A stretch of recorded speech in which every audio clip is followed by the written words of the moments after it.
live. I put the link in the free chat so everyone can see it. We got our screen share started, and hopefully you guys have my audio. Charlie, I'm sorry other people are showing up. This is not going to be a private lesson. But one day, you'll teach me something, right? So, all right, I got the StreamYard all set up. We're recording. We're not muted. I love that. I love it. Let's build our watch list. But before we do that, I want to focus on the account. So I had a little oopsie yesterday. It was a fortunate oopsie, but it's still a deviation. So I'm not going to praise it, but it is worth at least pointing out for transparency. So yesterday, we had a little oopsie whoopsie. I didn't cheat. If I did and it went horribly, what advantage would I have given myself?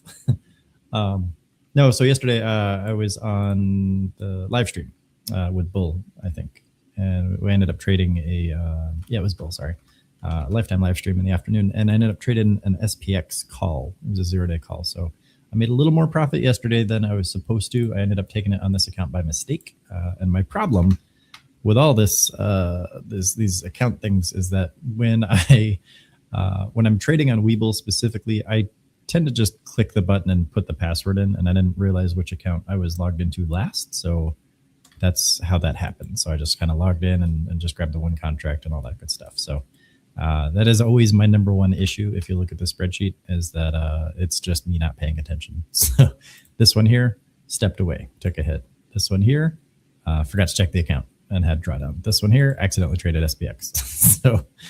So I promise not deliberate. I'm just a bat case, and I,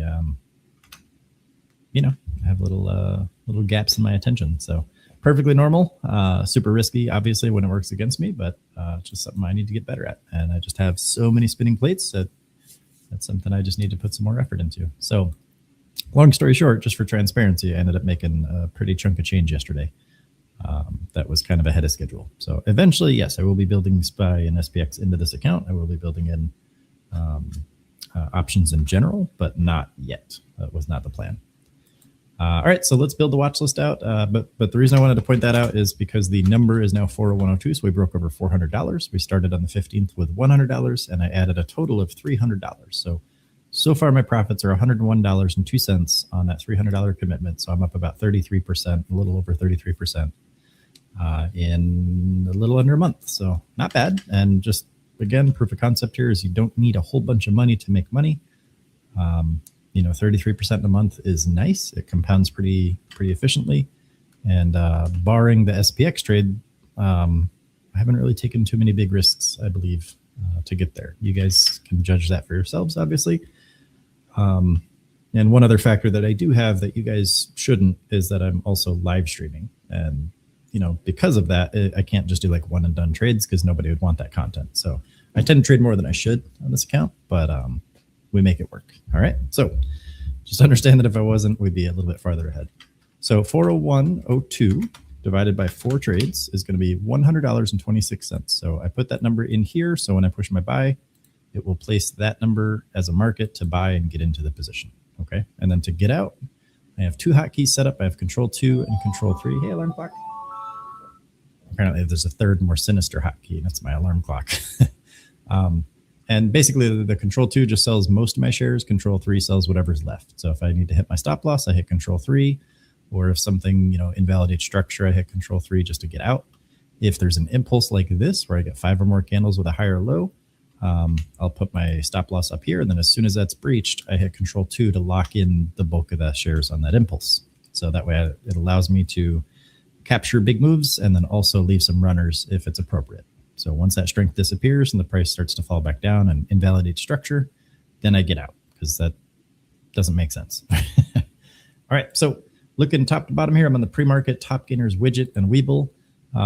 Just looking at a couple key things here. I'm looking to make sure that the volume to market cap ratio is greater than 1-to-1. So in this case, the volume is 8.26 million. The market cap is 253 million. And the pre-market price is $5.90, 90-ish cents. So this one's a little bit inflated. I'm going to add it anyway, just because I like the price action. And it's the top runner for the day. I almost always add the top runner, whatever has the biggest percentage going into market open.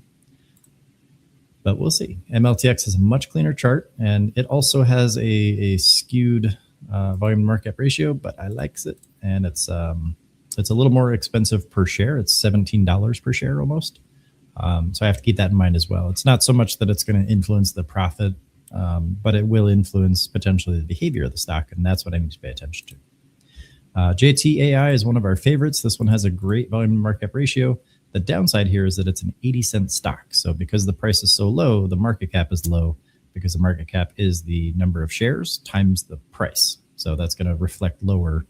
And this one is the market cap is based on this 56-cent closing price from yesterday. It's not the current price of 80 cents. So when that's open, the market cap is actually going to be probably about 3.5 million. So still disproportionately larger volume. So I like it.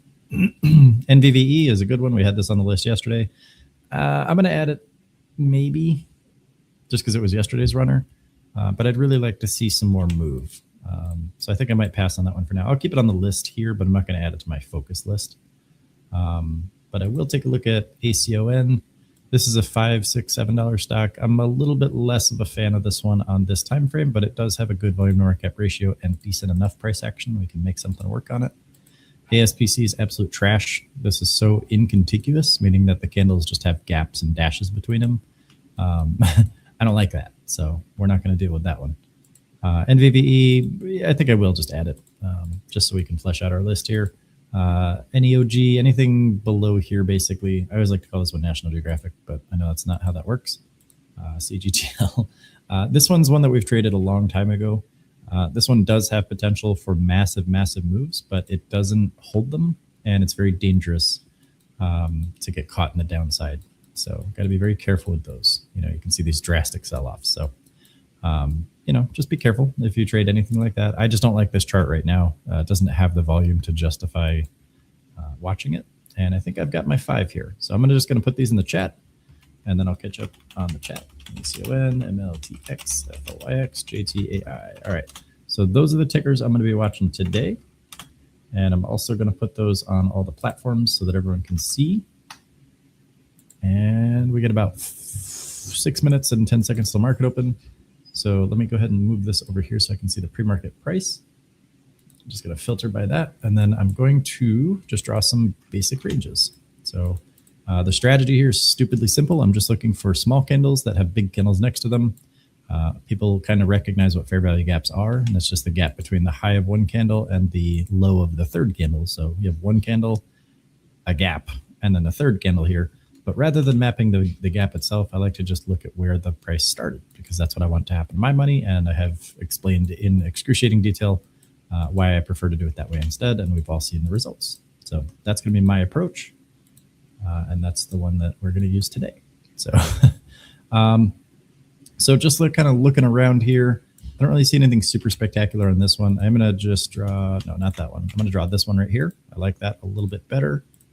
It's a little bit transitory though. So I'm going to make that a dashed line one. It's kind of a weaker level.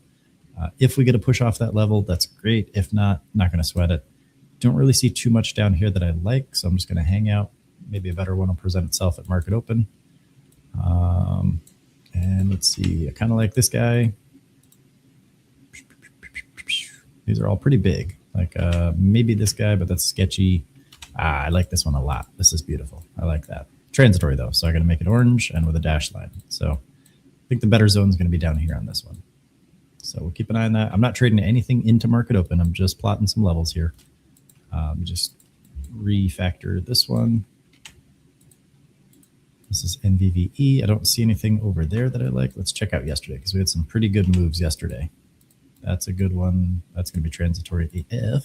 So let me draw that one. We still got about 4.5 minutes until market open as well. So no rush on this. That's pretty low volume, but I'll draw it anyway. Yeah, I think rather than drawing that one, I'm going to use this one because there was more volume and it was during market hours. Also like this guy. Beautiful one. Did I draw that correctly? No, it didn't lock to the wick there. I'm going to do that one. So there's a few levels on this one. I'm going to get rid of this 381.9 level as well.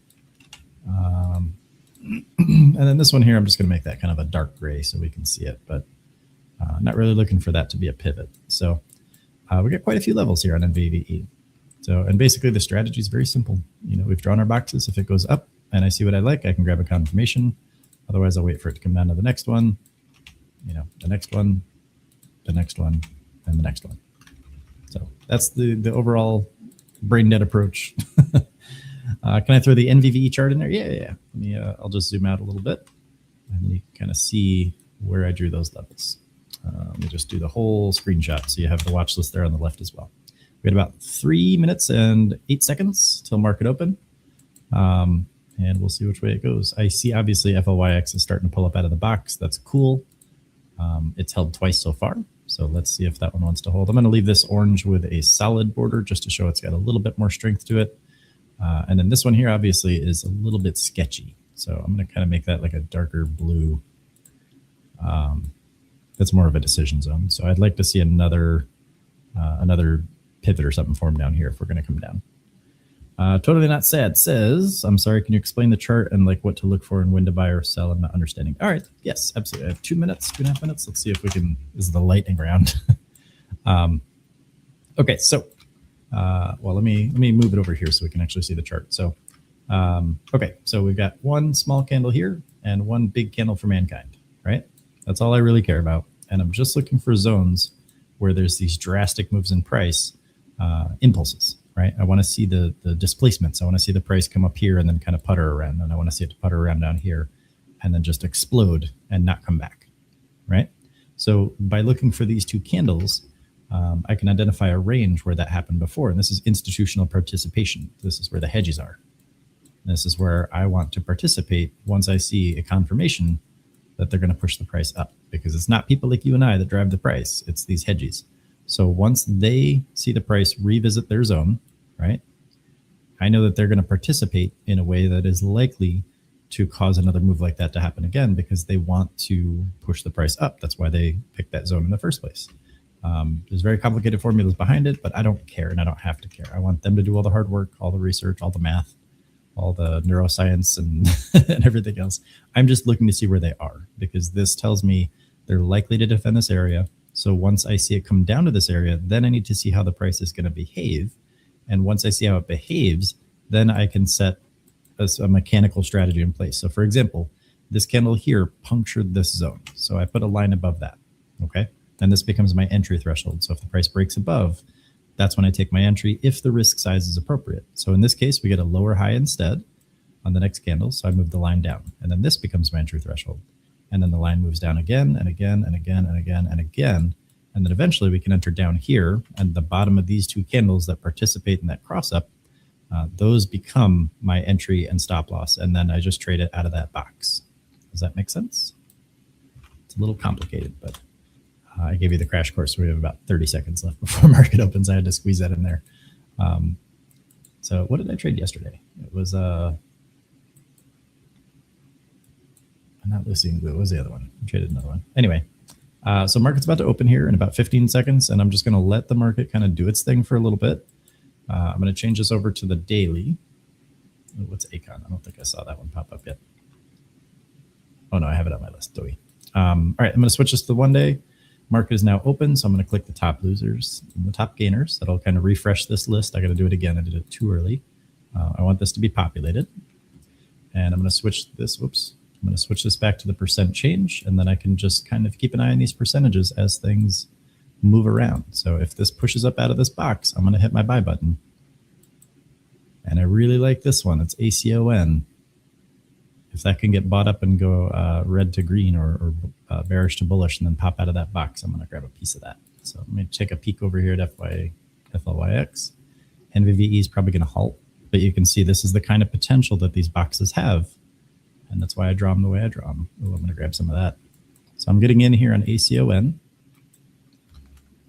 And my goal for the day is just to make a quick 1.5% overall. It's not going to be these huge, fantastical runs. And since I have two zones on this one and I like the pre-market volume, I'm calling it ahead of time. I'm comfortable adding one more buy to this trade if I have to. But if it goes, I'm just going to take those profits and run. And it looks like it probably will.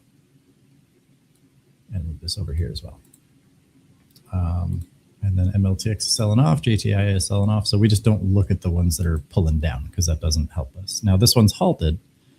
which means we've got 5 minutes from this point in time, the last order on the time and sale. So 9:35:40 should be when that unhalts. If it doesn't, that means the exchange is manually reviewing it, and then we have another 5 minutes to wait, generally speaking. But while that's halted, that volume is going to go somewhere. So I could, I think I will grab a piece of this FLYX. This is a little risky. I'm taking it a little higher than I normally would, because normally we'd get in down here. But I like this one. It's got a good, strong volume profile. So I've got 4 buys total. I'm willing to commit 2 buys to each of these, but only if I have to. And it's got to meet certain criteria. Like this one, in order for me to place another buy, it's got to come all the way down here, puncture this box, and then show me a confirmation back to the upside. And then when I place my second buy down here, as it's leaving that box, that'll move my cost basis down to like here. And then the price just has to come up here, and then I break even, and then I reduce it. And that's all I'm looking for. I'm not looking to buy it, right where it is. That's 7%. I'm just going to go and lock some of that right there if I can. Did I actually get filled on that? Yeah, I did. Okay, so I locked in about 494. And if you look at my my sheet here, my number that I need to get for today is $6.02. Do I think I can get $6? Possibly. Is it a guarantee on any day? No. But I'm already almost 5/6 of the way there, just on that one little pop. All right, so it looks like ACON might be wanting to come down a little bit. And now that I've taken most of the shares off the table on FLYX, there's a lot less pressure for me to cut those profits short. So I can let the remaining shares go as high as I want. I'm going to draw a line right there just so we know where the previous high was. All right, so I'm just going to let that one cook, and I'm going to come over here and watch this one and agonize that it's not moving up very fast. That's what most traders do. So I'm going to tell the chart, can you please move up right now? Please, please, please, please hurry up, please. Because I don't want that dopamine loop to remain open as a new trader, because that's going to stress me out because I don't have closure. So as I'm anticipating this moving up and getting to that end result that I want, my brain is going to keep feeding itself dopamine. And when I don't get the end result, it's going to become very frustrated and impulsive, because the amygdala is going to want to come out and solve things with violence. And that's where we get impulsive actions in the market. So if I'm sitting here staring at the chart and I'm frustrated and I know this about myself and I'm a new trader that's, maybe not in control yet, this is going to be a very stressful day. All right. So don't do that to yourselves. You got to practice and find ways to work around yourself rather than fighting through it. All right, we got about a little over a minute for NVVE. Remember, 9:35:40. So we've got about a minute and 12 seconds on that one. So I'm just going to kind of keep my eye on these percentages here. This one obviously went up. It's starting to pull back a little bit. And I can always trade the same one again, too. If it wants to just blast, I could do that. Catch it on the way back up. But I'm not going to add more money in the same spot to a full position, because that just doesn't make any sense. Ashy Bashy, FLYX, 5.93% total, done for the day. Holy cow, I love it. That is amazing. Good stuff. Did you feel stressed out at all? Was it nice and easy? You did? Okay. That's all right. It's okay. What kind of stress were you experiencing? Like what was driving it? Like what kind of thoughts were you having? Was it just because it was fast? Excitement, felt positive. That is a stress. That's very good to be aware of, because that your brain doesn't know the difference between the types of stress once it gets down to a certain level as far as your neurons are concerned. It just knows that something's exciting it, something's stressing it out, and it wants to resolve it. So it's very good that I'm assuming you scaled out because you said you're done for the day. So you locked in those profits and got the hell out, right? That's good stuff. Congrats. So now, did you follow your trading plan? Just because the trade happened to go up and it happened to make you money and you happen to lock your profits, did you actually follow your trading plan? Oh, NVVE is unhalted as well. Sorry. JTAI?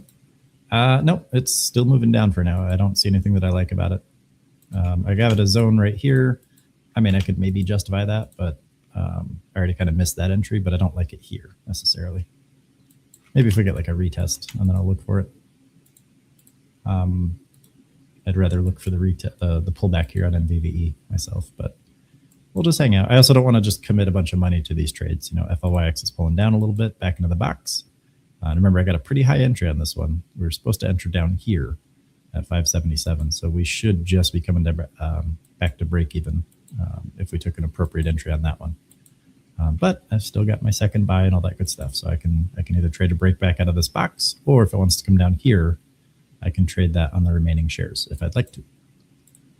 And then, of course, ACON is still indecisive. So Ashy Bashy, that's awesome, man. I'm glad you were able to just get in, get yours, and get out. You followed your trading plan start to finish. It doesn't matter if the price would have gone down. I'm assuming you would have been able to follow your plan there as well. So congrats. That's where it's at. Can you do that another 250 times this year?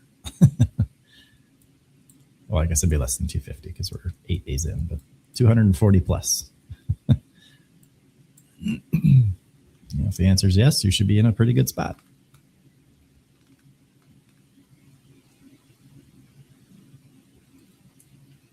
All right, looks like we're starting to see some signatures here. We got plenty of zone recovery algo set up on the bid ask on the order book.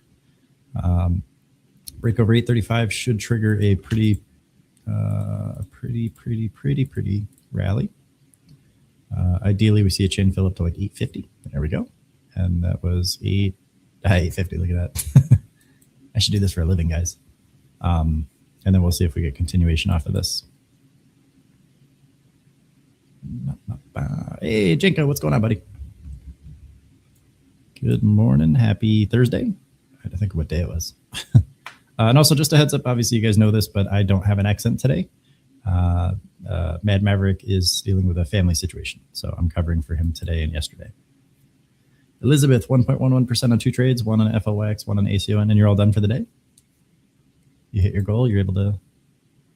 All right, beautiful, I love it. Getting out of the market, right? The brokers, the institutions, the banks, they all want you to participate a lot. They want you to trade a lot. My goal is to get you to not do that, because that's how you hurt yourself. And think of, their financial incentive is to get you to do a bunch of stuff. I'm going to go ahead and lock some of this here. ACON got filled 75% of it off the table. I have now exceeded my daily goal, and I could just close everything out and walk away if I wanted to. Right? I don't need to take big risks. I don't need to trade crazy stuff. I hit my goal. I exceeded my goal by about 33% so far. And I still have half the portfolio sitting in cash. So there's no need to do crazy stuff. I could just do this for a couple minutes a day, be done, put the market back in the box, put the box back in the floor next to my desk, and focus on spending time with family, or focusing on being better at work, or learning a second language, whatever I want to do, right? But I shouldn't be committing more time than necessary to the market, because that's how they get you. Looks like NVVE is pulling down pretty hard. I like that. I want it to come all the way down to here to like the 450 range. I would like that. FLYX is pushing up again. I think I might just lock this one here pretty soon. It looks like it's being absorbed up here at 676 on the bid, which is interesting. They just flushed that through a halt. That's really weird. There's a 12% candle, which is great. A lot of strength on that, but I don't really like this setup anymore. So I'm probably going to exit as soon as that unhalts in 944.56. So we can keep an eye on this timer here, 944.56. And we know exactly when that's going to unhalt, or should unhalt. And then we also know that if it doesn't, it'll be an exact 5-minute window from there. So sorry, let me catch up on the SPY candle is going wild on the 3-minute. Oh no, what's SPY doing?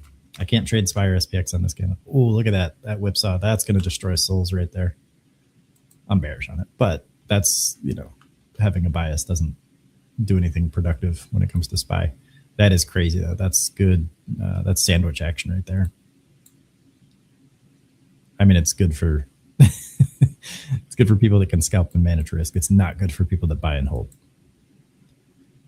So yikes. Hopefully nobody's caught in that stuff. That whipsaw is super psychologically devastating. Elizabeth, the husband got 1.66% on 2 trades, both on FOYX. I love it. Love seeing it. You guys are a power couple. You and him, and then Tammy and Terry, her husband, are the best trading teams I think I've seen in a long time. That's awesome. So keep doing what you're doing. You guys are both doing great. How is your if you don't want to answer this, you don't have to. How's your overall P&L percentage since you started doing that? If you don't mind, and don't feel like you have to answer that. I'm just personally curious.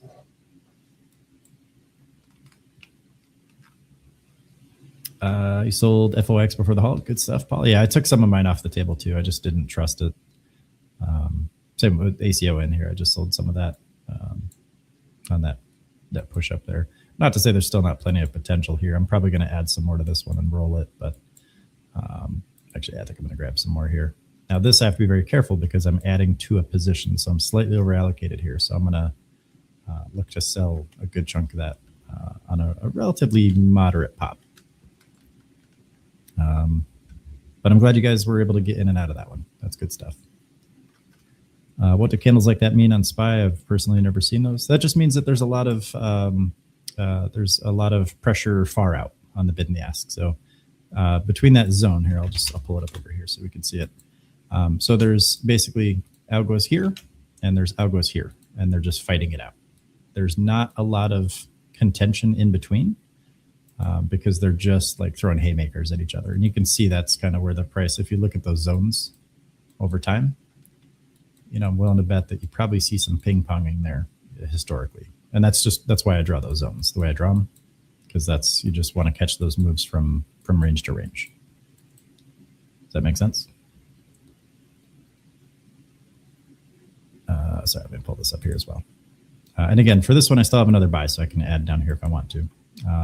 But again, drawdown is a choice. I don't have to tolerate any drawdown if I don't want to, right? I don't have to give any of these profits back. So let me catch up on the chat here. We have not figured it out yet, or I would say, okay, no worries. If you need help with that part too, I can help you out in DM or something like that if you want. I don't want you to put your business out there. But I'm sure it's going pretty well. I know he's up to like $600 and something. Just consistency. I love it.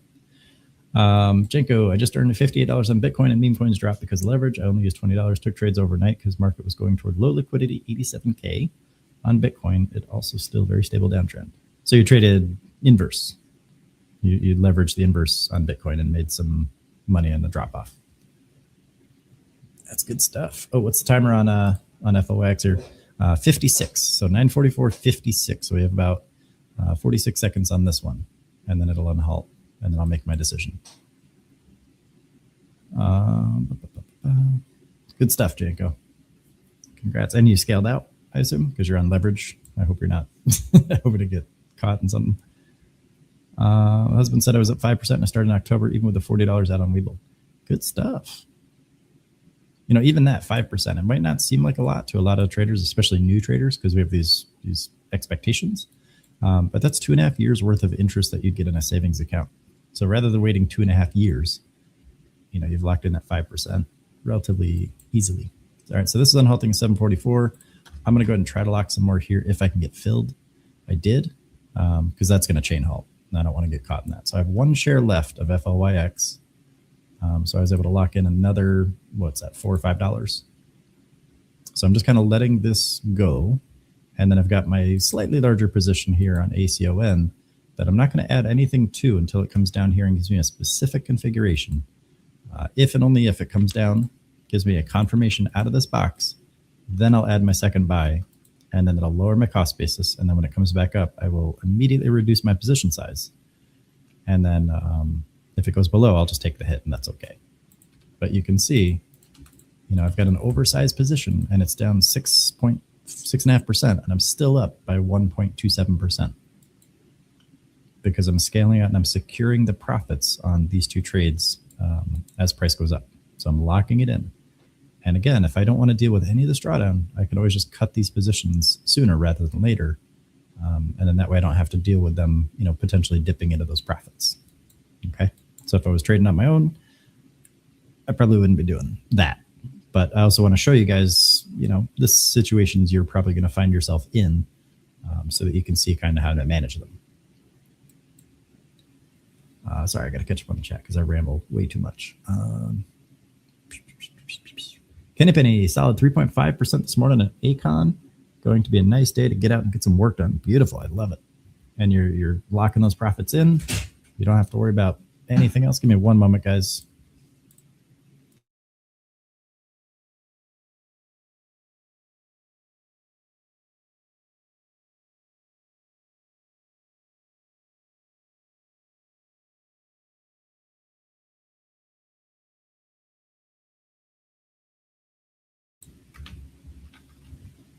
All right, sorry about that. I'm back. Sorry, yeah, let me catch up here. Yes, Kenny Penny, that's awesome, man. You got 3.5%. You're out. You're running away. Life is meant to be lived outside the market. So good stuff. So a bunch of you guys are just locking those profits and running. I love seeing it.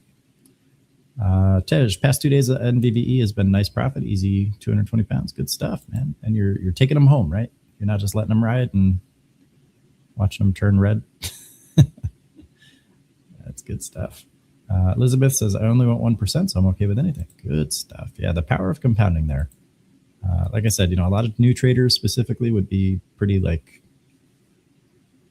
I don't want to say like disgusted, but they'd be very unexcited about 1%, 1.5%, because they're not looking beyond those trades, and then once you just plot out the numbers and realize how achievable it is on a more consistent basis to get those small base hits, it kind of changes things. And then you just get to watch someone do it in front of you.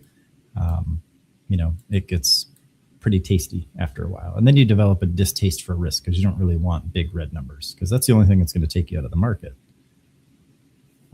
So if you can just lock in consistent base hit profits over and over again, let them compound and not give them all back, you'll be all right in most cases. Look at this green candle on SPY. Let me flick back over there. Yeah, we're super zoomed in, right? Realistically, that's $1, right? Which is decent for a move for SPY, but in the grand scheme of things, it's still just going back to this range. You know what I mean? Like it attempted to leave the range and then it just snapped right back to it. So gotta be careful with that. All right, 945.11 means 950.11 on FLYX, and then I'll probably just sell off my last share if it wants to pop to the upside. Something unusual about this is that the bid ask is 744, 745. Usually when Webull halts, it's represented differently. It'll have $1.15 here. So I don't know if that's something they've recently changed, hopefully, or if that's the actual, or if it's already inverse in the order book, which would be kind of weird. But if that's the case, then you got to be super careful when this one unhalts. So I'm not going to be hanging out too much longer in this one for upside potential. So we've got about 40 seconds left on this one, 36 seconds, and then we'll see this unhalt. And Acon is still pulling down a little bit. It was just down here not too long ago, and then it was down here. So again, I'm okay with whatever it wants to do in this gap until it comes down to here, and then I decide whether or not I make an action. All right, 949.11. So we've got just over 15 or just under 15 seconds on this one. And I got my control hotkey set. I've got one share left. I'm going to use a market order to get out. And my eyes are going to be fixated right here on this number because I want to see exactly where it's going to unhalt. I want to see what this number is in 2 seconds, 1 second. All right, so it looks like we're not unhalting. So we maybe have another 5 minutes. Okay, the reason I want to look at this number when that counter hits that mark is because I want to be first. Because when these chain halt, you don't want to get stuck in it if it halts to the downside. And a lot of traders aren't going to pay attention to their position until they see this number over here flying all over the place, because they don't know how the halts work. So they're going to be reminded that the stock is unhalted after everyone else is already kind of getting out. So I don't want that. I want to be ahead of the game. So I know that I can count an exact 5 minutes from this time of the last order in the time and sales, and then another 5 minutes if it doesn't unhalt there. So let me catch up on the chat here. Contemplating about locking in at 5%, but I don't know. Yes, withdraw and direct paid my credit card. I'm paying off credit cards with these profits. You're crazy, man. I'm just kidding. Consider taxes as well. I can't tell you what to do, but if you are paying off your credit cards with those profits, make sure that you might want to think about taxes. Charlie says, anyway, I was falsely rewarded and it just popped up and out, hit my targets, and I got out of that over-allocated dumpster carrying train wreck. Yeah. Oh, glue? Yeah. Didn't go back to Lucy like you were afraid you would, but was in glue. Wanted that beautiful plan to work out and sat on it all day. Yeah, I got stuck on that one too. I just decided to cut it round break even. I think it was like 3% down or something. And then Lucy, one of them, I can't remember which one it was. One of them had a pop, and I had a sell order set at like, I think it was like 30 cents up or something like that. It was pretty close.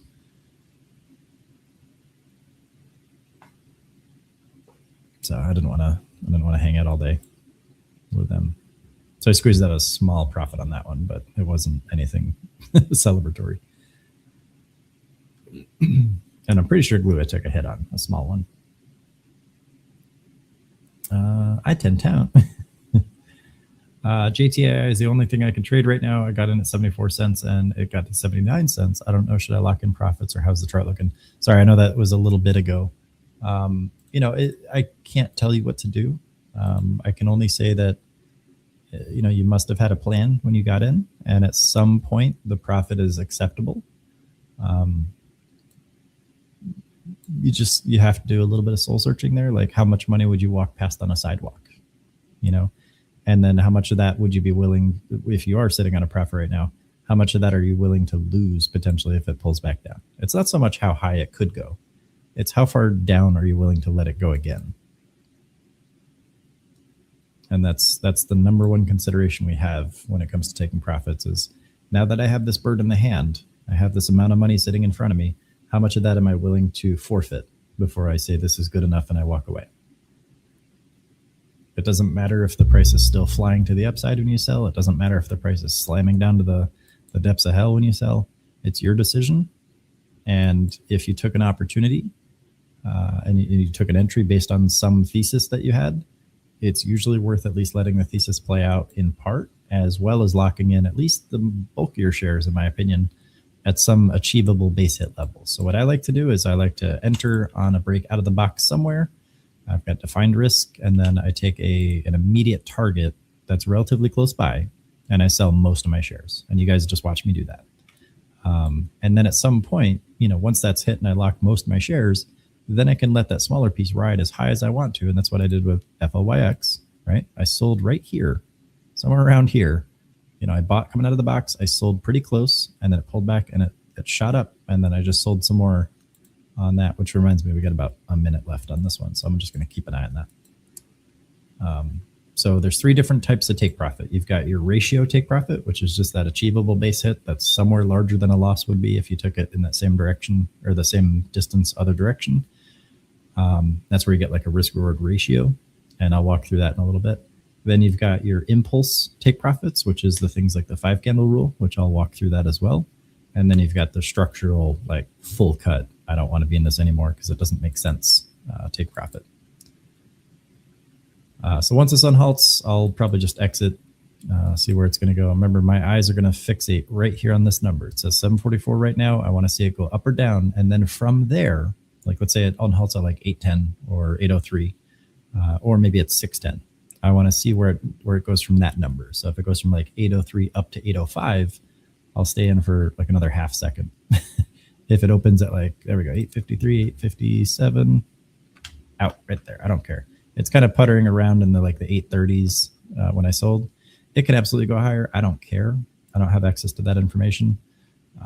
I didn't see the 888 price fill on the time and sales. I was looking just down here. I saw an 854, and then that like flashed, and then it went down to like 819, and then 810, and then it popped back up to like 820 something, and that's kind of around where I sold, or tried to sell, I should say. So I'm completely out of this one. I'm still up. I still beat my goal for the day, and I'm in an over-allocated position down here, which is red. So overall, I've locked in a decent enough profit. I got $12.68 just by letting it breathe when it wanted to breathe. And now it's no longer breathing, so I cut it. It can still continue if it wants to, but I don't need to be a part of that. And now I've got this position over here on ACON, which doesn't have good volume. So I could always just cut this one and walk away for the day, still hitting my goal. Still having hit my goal? Yeah. But we'll see. I'll let it play out and see which way it wants to go, because I still have a plan for it. But as far as FLYX goes, I'm done on that one. I think we got a pretty decent profit on it. Does this general approach make sense? I'll slow it down and I'll walk through the whole process here in a little bit. I just want you guys to see the execution part first. So you can see I'm not excited. I'm not depressed. I'm not euphoric. I'm not in the depths of despair over these. They're just reasonable trades on a reasonable size account on a reasonable day. And I'm only picking the ones that make sense. Like if I were to look over here at MLTX, it's sold down. There's nothing to justify an entry on this one, for me anyway. NVVE, same thing. It had its move. We let it go. That's all right. I don't have to catch every single move that happens. It's pulling back down. I can look for another move down here if I want to, but I don't have to. I've already hit my goal. I can walk away for the day. JTAI, it's kind of hovering above the box. We did get our pullback to the box. We did see a little push above, and we're currently forming higher lows. I would have pretty good confidence in this one, but I wouldn't trust it. So I'd have a stop loss in place. I wouldn't want to add to this one. ACON, I'm in this one. It's starting to pull back up now. It's going to battering ram into this box. And then when it breaks to the upside, I'll take my profits. If it goes down, I have a plan for that. And then FLYX obviously was just a monster and it already halted. I don't want to get caught in a halt to the downside. So I'm all out. Okay. So you can see 90% of this is just doing what I plan to do and not having a lot of emotions dictate what I do. I'm not guessing. I'm not, trying to predict stuff. I'm just saying, here's where it is. It could go up, down, or sideways from this point. And if and when it does, it can go this far, this far, or this far, as far as where I'm willing to allow it to go. And then when it's time to push a button, I just push a button. That's my job. Managed lock-in profits at 7.78% on JTI. That's amazing. Stop loss is at 71 cents. Beautiful. All right, I'm going to lock some of that right there just to get it off the table. I was looking at the chat and I just see this thing moving out of the corner of my eye. So you can see it was like 4.5%, 5%. I just took the bulk of my profits off the table. I don't care how much higher it goes. I don't care if it halts and does all the crazy stuff. It's probably going to halt. I just want to get my profits and then take my risk exposure off the table because that's what hurts me. If it wants to keep going up, that's great, but I want to make sure I guarantee a net profit first. This is definitely halted. All right, so 20% on FOIX, good stuff. Just watching to learn now. Was that a paper trade, aka? Or were you're just saying you watched a 20% move on that? Oh no, I'm sorry. I'm misinterpreting. You traded, you got 20%, and now you're just watching it after the trade for education. One of these days I'll get it right. Okay, yep, that. All right, just making sure. That's my, I overthink. I overthink too much. No, it's good stuff. So you locked in 20%. You took it off the table, right? That's yours. It's in your pocket now. And a third of that's going to go to the IRS. And now you can continue getting value from that trade just by watching it. You don't have to, but since you're developing a skill set, you're practicing, you're getting exposure.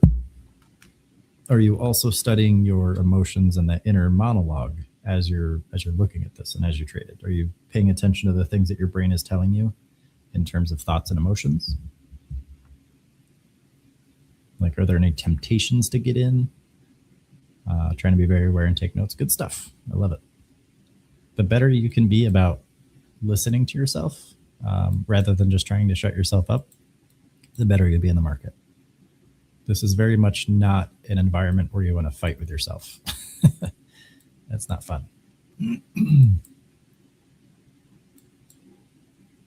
So let's peek back over here. So we've got 959.04 here on the time and sales on the last order executed at 894. So that tells me that 1004.04 is going to be the unhalt opportunity.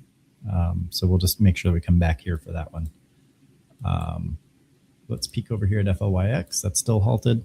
That's going to unhalt at 10:02:14. So let's watch this one. It's got about a minute and 6 seconds. We'll see if that one wants to unhalt.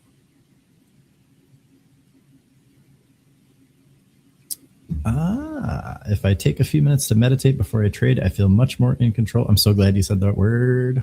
Ooh, I had a little surprise for you guys. GTAI, nice, up and out with 5%. Good stuff, Tej. Beautiful. So you scaled that into strength. You sold off as it was moving to the upside. I love seeing it. So hopefully you guys get this new mindset in place. It's not new for some of you guys, obviously, but a lot of new traders just constantly want to be right. They want it to hit targets and they want to just watch the trade and meet the end result that they expect and stuff. But if you can live in the gray area where you can accept good enough in terms of profit and scale out as things are pushing up and not so much care about how much higher it goes, you'll have a much better time in the market. I promise. As much as I legally can, I promise you'll have a much less stressful time in the market and you will allow profits to happen to you. All right, so 10:02:14 happened, or 10:02:11, whatever it was. And we're wicking to the upside so far, but we don't trust this, right? We unhalted to the downside, which is kind of irrelevant, but just know that there was a surge of bearish strength to continue this move. So overall, this bearish move here was from here to there, which is pretty sizable. So this is not the time to jump in and go, oh, it's a retrace. The best opportunity zones, in my opinion, are going to be down here off this box, if and only if it shows a confirmation. Okay, so hopefully that makes sense. And that's just my opinion. You know, don't trust anything I say. I want you to scrutinize everything. Doesn't matter if it's me or someone on YouTube or Lee or Bull or Duck or anybody. Just scrutinize it. I don't care if it's your buddy at Burger King telling you to buy Tilray. You know, scrutinize it. Collect the data, prove to yourself that it makes sense and that you can do it for yourself, because what I do might not work for someone else. I can demonstrate proof of concept, and you guys see that. I still have, let me just check something real quick. Yeah, I still have $115 settled cash on this portfolio. I'm not going to trade anymore because I don't want to give those profits back. And I definitely exceeded my goal. I tripled my goal, or quadrupled? No, tripled it for the day. So I'm going to update my spreadsheet here. It's 420.84. My goal is 407.84. So that is going to be my my day. My day is complete in this account. So instead of making $6.02, I made $19.82, which is an excess of 229.49% in terms of my target. So again, not tooting my own horn. I'm just sharing this for transparency here. 428. What was it? 428. Oh no, that's right. I'm still in Acon. My bad. That's going to change. So I won't bother updating that. I thought I was out. I forgot about the unhalt. So I've already sold one piece of this. Let's just wrap this up real quick. I forgot there's still money I can make. Huh.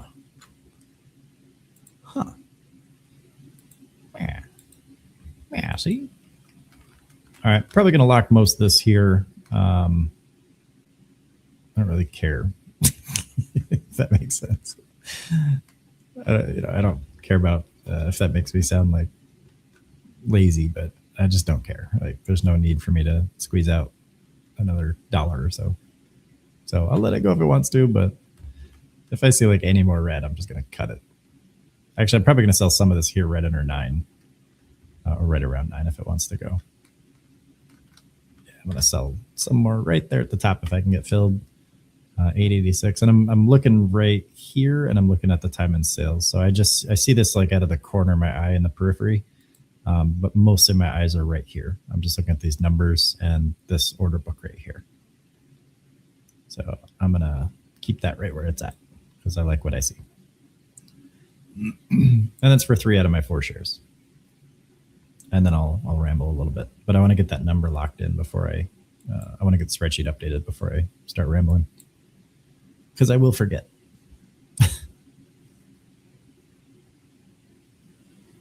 Sorry, let me catch up on the chat. Don't leave that easy $20 on the sidewalk without picking it up. That is solid advice, Doctor. You know, we wouldn't walk past $20 on the sidewalk, but we'd very confidently leave $20 in a failed SPY trade, right? because we don't want to take the loss. That's how our brains work, and the market exploits that. So we can be a little bit more in control, and we can reframe things and add perspective so that we can save those $20 and put them to better use. This thing is just teasing. There we go. Finally got filled. And then I'll just sell this one on a break over 9 if we get it. And then I'll just be done. JWAG, for years I've been swinging for home runs every time. Not doing that anymore. Beautiful. Your eyes are open. I love it. I'm actually just going to exit that right there. So I'm all out. 875. Well, 873 is where I got filled. I don't feel like waiting for this to push, and I don't like what it's doing right here. We got 2 pretty sizable wicks here. This is going to be like a 50-50 break in either direction, and I didn't want that to happen. So I'm all out. And that's not prediction. It's just saying that this could happen, and I didn't want it to happen. So I chose to get out here before it potentially happened. Okay. Now it, circumstance dictates that this is the one of 2 outcomes that happened. It could have just as easily gone up, in which case I would feel exactly the same. Okay. So don't get too hung up on the end result there. All right, let me catch up on the chat here because I'm rambling too much. But I'm glad, JWAG, I'm glad you found a clean, less stress approach to the market. It seems like a lot of you guys are kind of latching onto that too, and I love seeing it. I know a lot of people want like options, fast moving scalps and things like that. But just brutal honesty, like most people hurt themselves when those are traded. So I don't want everyone to fall into that hole. It's not to say there's not a time and a place for it, but most of the time people over allocated because they try to trade them on smaller accounts. And if they're on larger accounts, the temptation to use bigger dollar amounts is still there. And I just don't want people to hurt themselves. So this, I feel, is a nice balance between, still risky, still degen, fast moving, but it's a lot less harmful. And you have a lot more granular control over those losses when they do inevitably happen. So personally, I just prefer these. I mean, we'll definitely be building in options. I can only speak for myself. I'll be building in options on this account in the future. It's not going to be anytime soon because we're still down at $400. And ideally, naked options should be like 1% of your portfolio. It shouldn't be anything huge. And if I were to trade, like, let's say like a Tesla trade, like a shorter expiration Tesla contract would be like $300 or $400. So 75% of this portfolio. No. Mattster says, I was walking the dog the other day and did in fact find money on the sidewalk. And you did stop and pick it up. I love it. It's free money. Good stuff. Yeah, I mean, it makes sense, right? And then again, we just turn around and maybe in the same day, and we'll have, we'll take a SPY trade and it'll fail and it'll be 95% down. And there's only $20. I don't want to sell it, right? I don't want it to be real. It'll come back. Or we're just like, it's only $20. Might as well let it die. So, what's going on, Duco? This is where all your friends are. Charlie says, it is right now. Every time Trump says weed bill, peeps go crazy. Bills take actually forever. Yeah, he's also pushing a bill to lift water pressure restrictions so the water pumps faster out of the faucet. Tell me that's a joke. That has to be a joke. There's no water pressure restriction. There is, but why would you ever need that in a residential setting? Wasn't that because he complained his toilet wouldn't completely flush? Oh no. That's real? Is it a real thing? Hey, just call a plumber, buddy. I don't know. I'm going to keep my opinions to myself on that. But I hope not. I feel like we have better things to focus on in this country. All you need to do is find a SPY trade for 1 cent. Ooh. Well, see, you're going to have fees. Farouk, what's going on, buddy? Naked options are sexy, but sometimes they do bad things to us. And if that's not your kink, it's not fun. JWX says, I was playing badly when I joined Penny Boys. I then played sensibly when you guys taught me how to in the Penny Boys University and all the great education here. Then I got cocky and started going too big when I wasn't really ready. So now I put my ego back in its box and I'm going slow and steady again. I love to read that. That's music to my ears, man. That's good stuff. And that alone, like you're taking your control back over yourself. That's what that means. That's what you just spelled out for everybody. So you recognize that you were taking risks and that your behaviors weren't matching your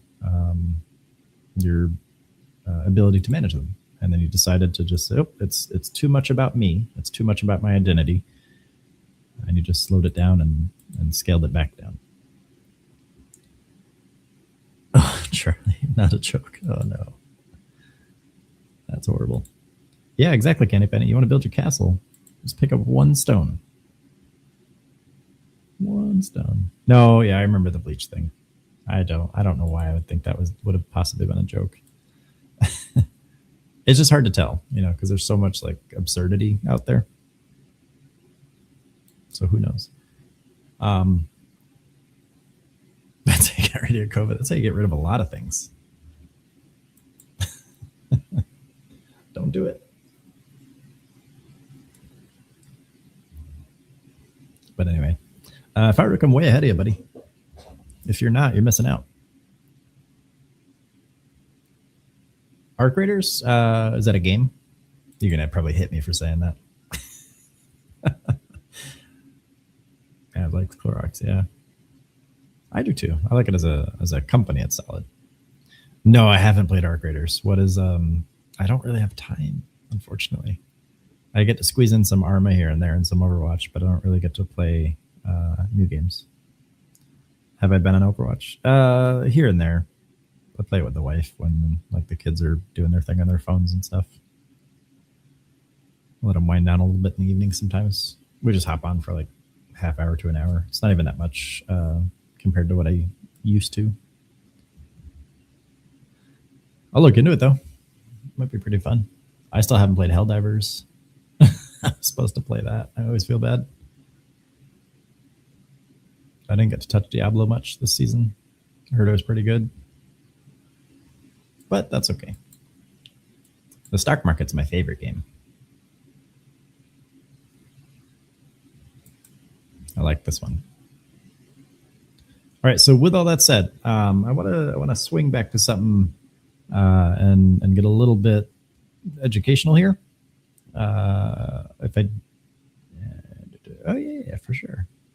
I like Diablo 4. How can I call myself a gamer at this point? Well, I started downloading games and getting paid, and then I stopped downloading games and getting paid because it wasn't enough. But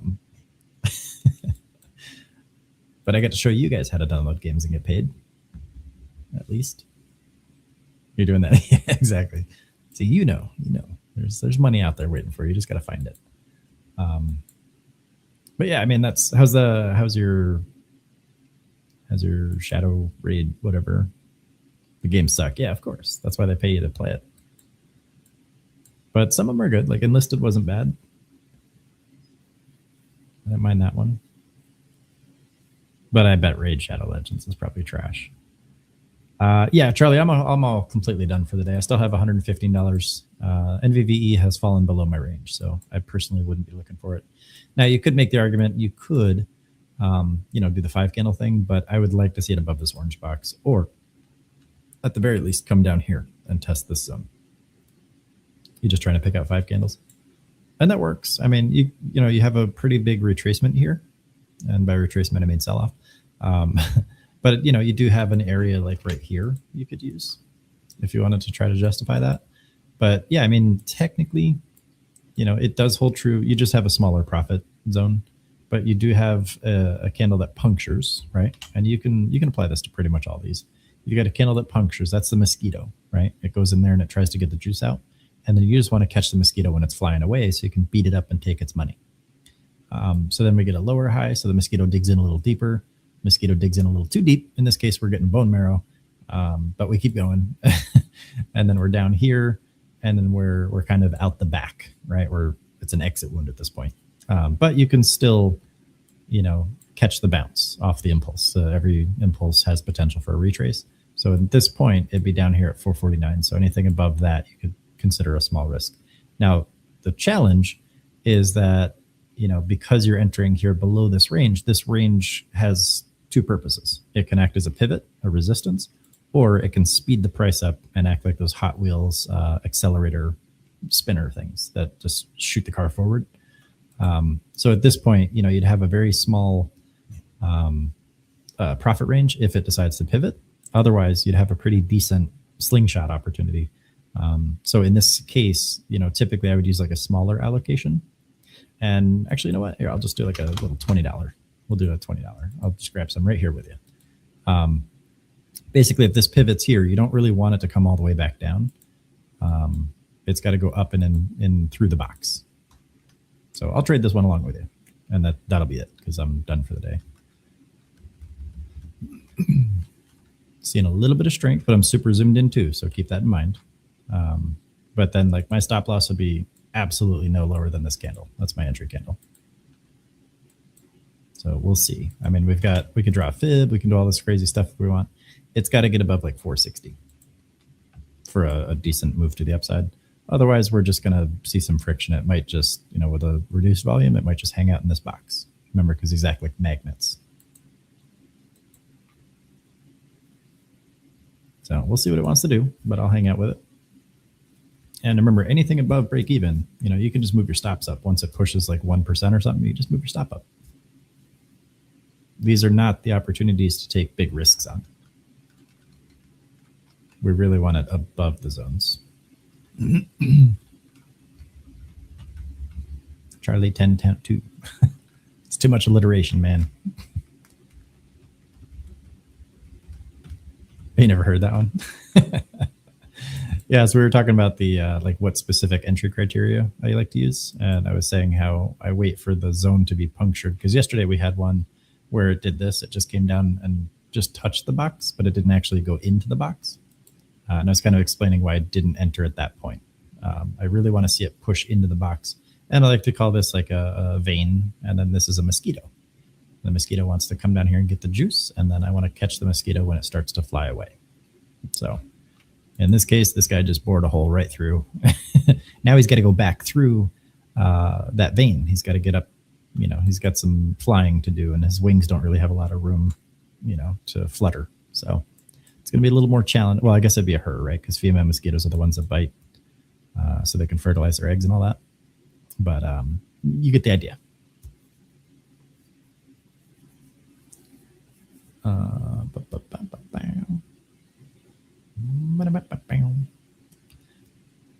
Yeah, it's got pretty low volume. So we'll see if we can get a little surge of volume in there. I like mosquito one. That's nice. I think I just started rambling and I made it up one day as I was talking. But that's the idea. So we got to consider the neighborhood, right? We've got two massive impulses, pushing down. We have an opportunity here for it to reverse and for this to be like accumulation and then a confirmation to the upside here. But we got to be realistic about the move that was coming into that zone and the fact that we just pushed right through the zone. Yes, Onrod. Always mosquitoes. Everything in the market is mosquitoes.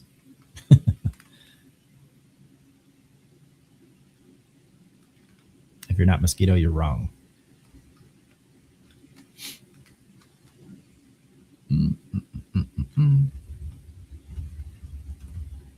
Oh yeah, so after this, or I guess during this, I wanted to talk about something pretty cool. And if anybody here, I'm going to ask you guys some questions, but if anybody here is interested in a very real, very practical, but maybe difficult to achieve experiments that they can do at home in bed right before sleep, to demonstrate that the human brain is very good at lying to itself, I want to walk you guys through that. So when I was, I think like 8 or 9 years old, I found a book in a dumpster. And I don't remember what I was doing, but I found a book and it was in a dumpster. And it was by Robert Monroe, and it was about out-of-body experiences, which as a person of science, I don't buy into all that stuff. I was kind of skeptical as a kid, but I can explain why specifically I object to it. But I am a huge proponent of lucid dreaming because that is that's real enough, and I can do that. But there's a specific component that I want to talk about. Your wife doesn't like you doing stuff in bed before sleep. All right, I'm out of this one. I'm just cutting it. Again, I don't want this to reject because, bad news bears there. So that trade's over. I'm all done for the day. I'll update my spreadsheet here in a little bit. But you can see why, we don't want to have hangout time when something starts to reject from an area that's got historical violence. So anyway, just to get back to the educational part here. The book was about out-of-body experiences, and he kind of walked through the process, and he's made up a bunch of stories, and I think he's just describing lucid dreams. But anyway, so he's got a bunch of stories, and some of it's got some pretty good philosophy to it, but it's not really framed that way, so you have to kind of interpret it that way. But one of the cool parts was that there was a very good relaxation technique that he was using to kind of to kind of explain how he'd slip into that the state, right? And basically, it involves just laying in bed and doing some visualization stuff and controlling your breathing and all that good stuff. And so I want to ask you guys specifically, put a 1 in the chat if you do any sort of prone meditation or if you do lucid dreaming. And then put a 2 in the chat if you've ever had sleep paralysis, if you're comfortable sharing that. And then a 3 in the chat if you haven't, or just don't really do any of that stuff. Doctor used to do it as a kid, haven't for years. Good stuff. Sleep paralysis is a state in which your mind is awake, but you can't move because the hormones that paralyze your body, so you don't act out your dreams, they haven't subsided yet. So you wake up, but you can't move. It can be pretty terrifying for a lot of people.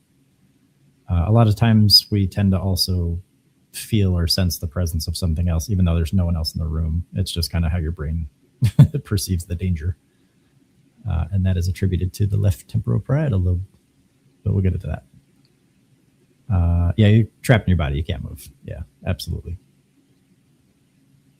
I typically feel some weight, and that's just the weight of your body. You just don't perceive it necessarily. It's marriage for you. I've definitely practiced visualizations before doing a tricky scuba dive. Very good. Just walking yourself through everything you'll be doing quietly in your mind, action by action. That's good stuff. So yeah, visualization is definitely powerful. So the reason I'm asking for that is for anyone who answered 2 with the sleep paralysis, were you freaked out? Were you upset, stressed, or were you kind of curious and interested? This is just a side quest here. I'm just curious. Oh, so you sleepwalk. Yeah. Sleepwalking is the exact opposite of sleep paralysis. Yeah. And sleepwalking specifically is what happens when we don't paralyze ourselves, when our brain doesn't shut the body down. We just act out our dreams. And sometimes we're slightly conscious. Sometimes we're not really conscious. And we're just dangerous enough to do stuff, My older brother used to go downstairs. He used to leave the house, go into the neighbor's house and open up their kitchen drawer. And he used to go to the bathroom under their sink. It happened quite a few times. It was weird. Your brain was awake and was wondering why you couldn't move. It's like your body was catching up. All right, that's perfect. You just worded it exactly kind of where I'm going to. So just to get back to the root issue here. So when you go to sleep, the same thing happens every night. Basically, your brain goes down through the various layers of consciousness, and it turns control over eventually to the subconscious, and your body shuts down accordingly. So usually there's a synchronization to that, and you don't really feel it, because if you did, you'd probably panic a little bit, and then you'd just wake yourself back up, and it would be a pretty stressful experience, and then you just wouldn't be able to sleep. So the point I'm trying to get at here is that you can deliberately relax your body to the point where, and your mind to the point just before you actually turn over that control, so that you can still be conscious, but extremely relaxed and extremely gated, in that your brain shuts a lot of stuff out and you're not as perceptive. And there is a specific part of that where your body will start to feel vibrations, and it's something everyone can do. It's not like a spiritual thing. It's not woo-woo mysticism. It's a very specific neuroscientific thing that happens. And it's literally your brain lying to itself.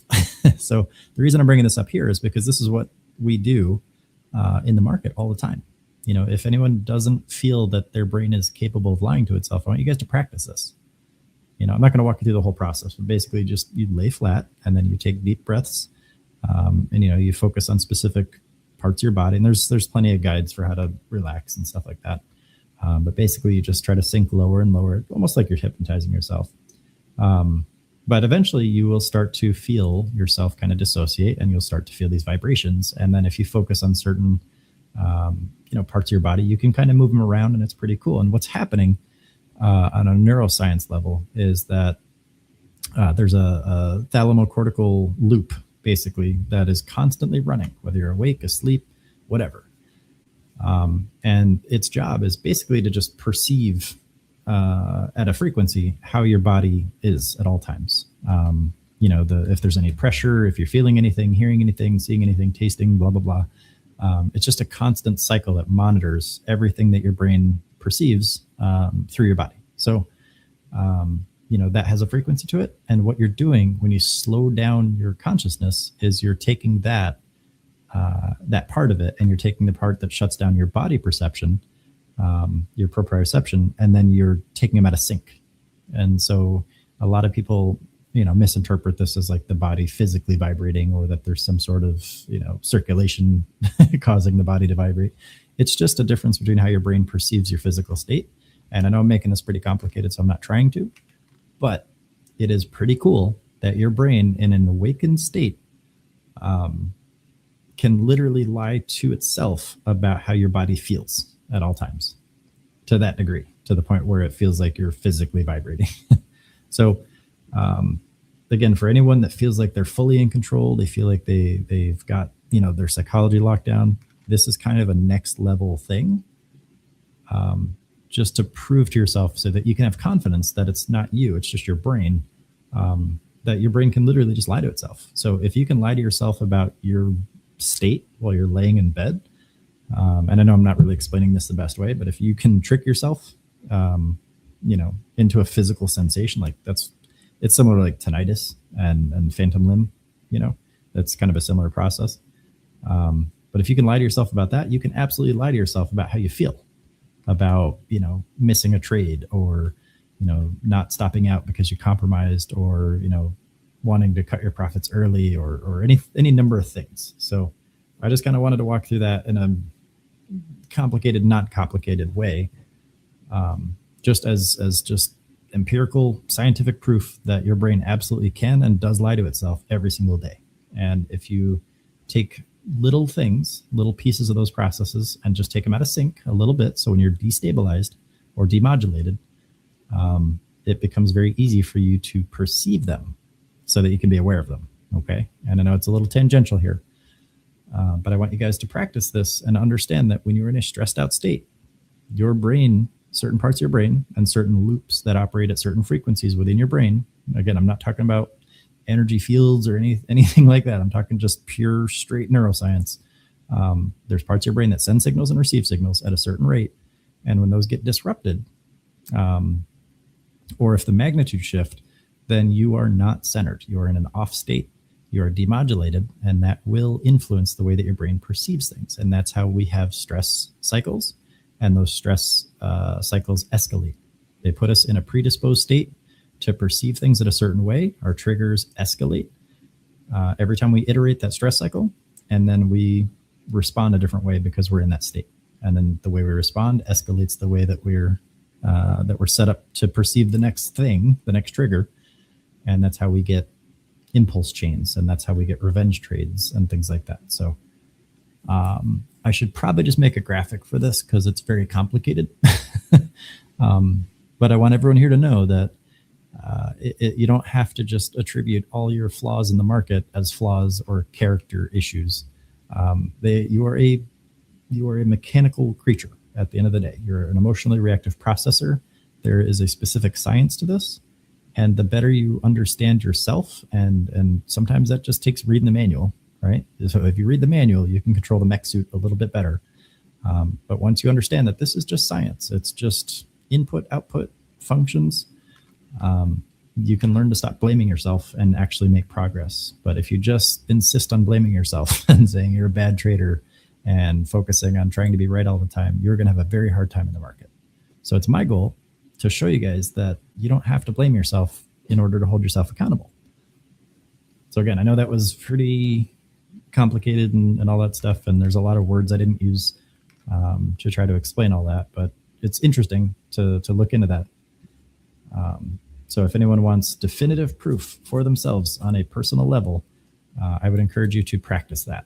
Just lay in bed, do some relaxation techniques, just try to catch yourself right before you drift off to sleep, and see if you can get that kind of disorienting and vibration feeling. And once you get that, it's a very real physical sensation that's caused by your brain misperceiving the bodily state, because the body stops responding as much, because you don't want to feel your socks at 2 o'clock in the morning, So your brain shuts a lot of that stuff down when it comes to how it perceives the body, so that it can slip off into unconsciousness.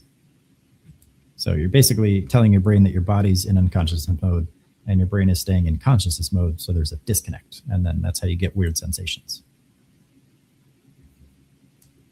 So, but that can also help you develop a lot of really cool cognitive abilities the more you practice that stuff, because you get so in tune with your body at that point. That's pretty cool. So I'll get off my soapbox about it, but I want everyone here to understand it's science. It's not willpower. It's not, I need to be stronger character. It's just science. You need to understand how you work, and then you can reframe those perspectives and, understand that this is not just something people are good at naturally and something that you'll never be good at. It's a skill set. So let me catch up on the chat here, because I just rambled a lot. Yeah, exactly, J-Wag. Your blood pressure and stress levels can absolutely skyrocket if you if you panic. That stress response is no joke.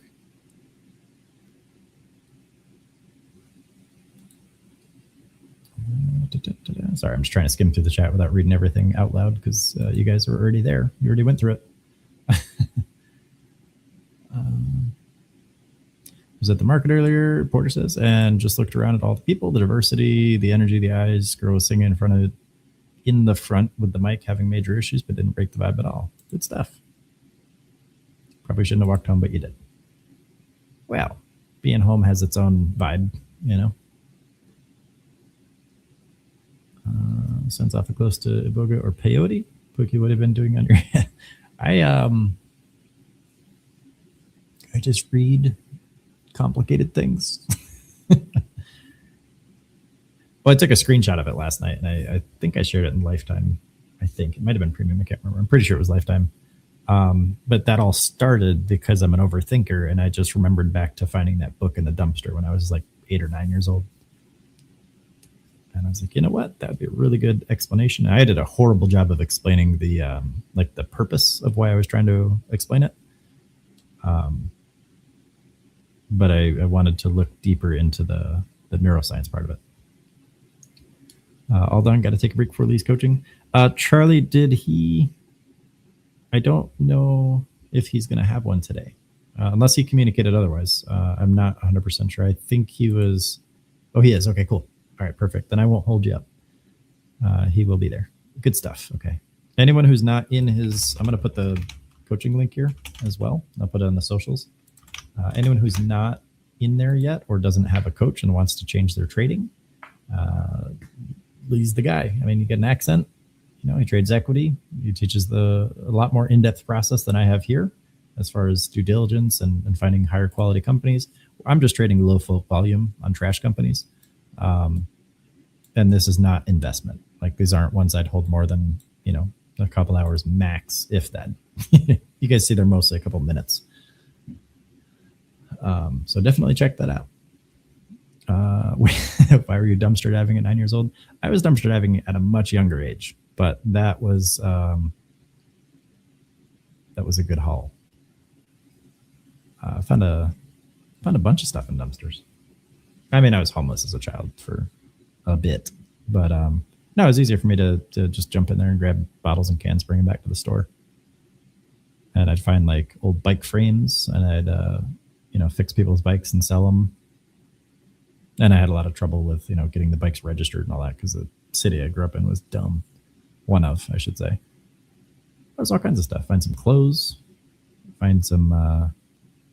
Try to steer clear of the food till I was older, but sometimes there's just food. But yeah, there's stuff to be found. I tell you that much. I found some like TVs, books. Obviously, didn't really sell a bunch of books, but I just kind of skimmed through them and then tossed them back in the dumpster. Hugging me in my childhood. Stranger danger. I'm just kidding. No, I mean, I'm not upset about it or anything. I get it. I mean, I don't want any child to go through that, but I'm not going to dwell on it too much for myself. That's why I'm here, to help you guys, so that, you know, if something does happen, at least you guys have some preparation and, you know, you're not in dire straits and, you know, potentially end up with your kids having to go through hard times, you know. Yeah, to register back. Yeah, so the city I was living in, they had a big problem with stolen bikes. So like, and gangs, like a lot of gang stuff. So people would steal bikes and then they'd, you know, beat people up and sell them, or just, you know, stab or shoot somebody for their bike. So in order to minimize the amount of police time in recovering these bikes, they made a law where you had to register every bike. Otherwise the cops could confiscate it and stuff. So it did nothing other than just generate some revenue and get some people mad. But it was a big thing for a while. Was I a blood or a crip? No. No, I don't like that mentality of just subscribing to a group of people that don't really collaborate. You know, it's not worth it. I was friends with pretty much everybody, but the big thing was just not pretending I was in a gang or anything. Like, I'm not affiliated. So, and I also had to take a lot of time to like drop the way I talk and stuff. Like I used to talk like, I was pretty urban there for a while, but I didn't want to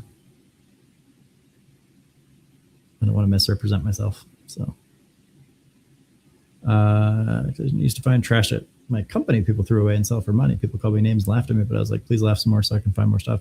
Absolutely, dude. If you go to like a college campus, especially like change of semesters and stuff, you can just find all kinds of stuff. You can find all sorts of stuff in the trash. You can find furniture that's like basically brand new in a lot of cases. Dorms, obviously, you can't just go to like a community college. You know, there's all kinds of stuff out there.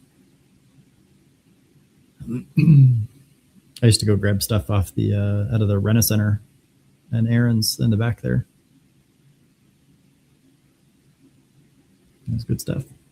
But you got to be careful with bed bugs. Children act like they have a hard, boring life. They don't even have a clue. If only I could show them bits and pieces of my past, open their eyes. Yeah, I mean, it's individual journey, right? It's definitely not a competition you want to have with any child, but you know, it's giving them the ability to understand and empathize with other people's struggles is definitely a valuable thing. But you know, in their experience, what's hard for them might be hard for them, and that's just a frame of reference thing. So they'll get older, they'll figure it out. Hopefully they figure it out. Still do this. No shame in keeping yourself afloat. Absolutely. Yeah. Dirty looks and names, they don't feed you. All right. Take care, Charlie. Appreciate it. I'm just kind of hanging out for a little bit while you guys are winding down your morning. Is anybody currently in any trades right now? You're up 2.22%. Good stuff. Just getting out, running away. I love it. You enjoy the rest of your time outside the market. What city, if it's not too personal? So I grew up south of Albany and then out by Rochester. I will say one of the cities was Hudson and Kingston, Poughkeepsie area, and then Rochester itself out west. And then south of there wasn't city life. It was all suburbs and farms. And then I moved around California a lot too, like LA and stuff. Corning.